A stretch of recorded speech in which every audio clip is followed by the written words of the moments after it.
So today is going to be a review of one of my favorite musicians ever.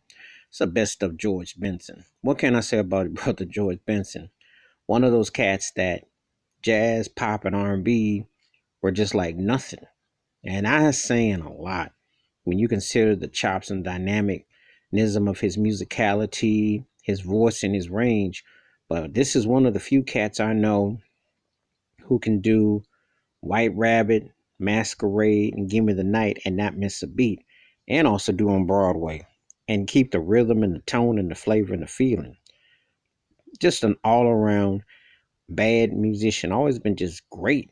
And I still feel a little bit underrated when you consider the virtuose versatility to do jazz and R&B and pop records with and drop them at the same time like it was nothing and have credibility in all the demographics. This guy also, not only with his playing, which was part influenced by Wes Montgomery amongst others, but also just his harmony. Like his harmony is something else. You know, when you hear him scat with his guitar playing and the strings, it's like, wow. I mean, he can really go into so many avenues and deliver.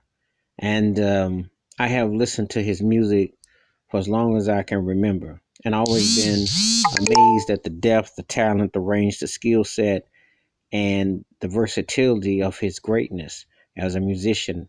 And it says a lot when you can also loan your voice not only to be respected as a vocalist, but also as a guitar player. And then he's worked with some of the most talented producers, arrangers, composers, and yet been able to, just loan himself to so much to stand out. It really says a lot that he did this, and it's truly incredible. And you're talking about a cat that's played with some top flight cats. I mean, he played with Miles Davis and Brother Jack McDuff. And then, of course, later with Quincy Jones, the Give Me the Night Project with Rod Temperton, so much of the caliber. But just to have a skill set with Rod Temperton as well, who composed a song, and then later with Kashif, amongst others. He just has always been a guy that had an incredible ear for detail and also just, laid down the foundation. Remember, he originally did The Greatest Love of All, but Whitney Houston's version blew through the roof. But his version, which was for the Muhammad Ali movie The Greatest, was that came out back in the day, and it still, truly stands out. I mean, it really did. Turn Your Love Around. So many great songs that he did. You know, the Masquerade, the Leon Russell classic, and he harmonized. He sounded so great in that. He really understood character in song. And by the way, this cat is an underrated actor too, because George Benson can do all that as well. I've seen him from TV to film. But I mean, to understand, to interpret, and then to put his signature tone with his guitar playing and his vocal runs and his feeling and put so much of it out there. When you hear him play, you always knew his inflections and how the arrangements were going. Um, like I said, when I say them about George Benson, his attention to have understand melody, but his harmony is what sold the song so much because, there have been other artists, and the only person, ironically, they worked together that I could compare most to George Benson to would have been like the late great Al Jarreau. And they did work together, they did projects together. And in that tone, Al Jarreau vocally is still on another level, but to be able to interpret the music and to take it into different areas and styles and yet have your audience's respect, then to do the other things you do. Because you gotta remember something, George Benson would also play with Earl Cluth, just do different things. He's done so many things. But this particular project, just sticking to the script right here, um, you hear his versatility, his range, his scope, his depth, and it's definitely a great project that showcases the George Benson collection, which was on Warner Brothers Records.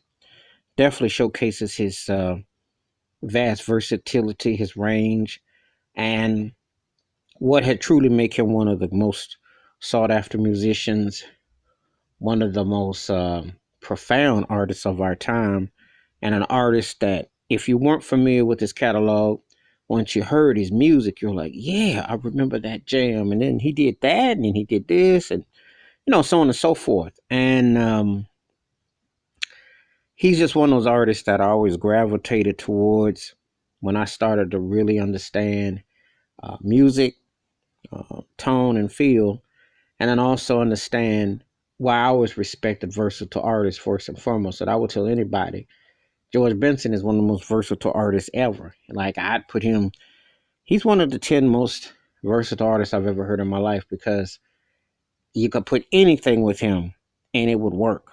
And you can't say that about a lot of artists. You really can't. That's just the kind of depth and the layering and the understanding of harmony, the meticulousness of arrangement, tones, chords, progressions, and feel that he conveys in his musicality. So, just wanted to take time to do that review of George Benson. Feel free to give me your thoughts and your takes. What's your favorite George Benson albums, projects, what he's a collaborator with? Hit that like, hit that subscribe when the bell rings. Um, Give me your feedback.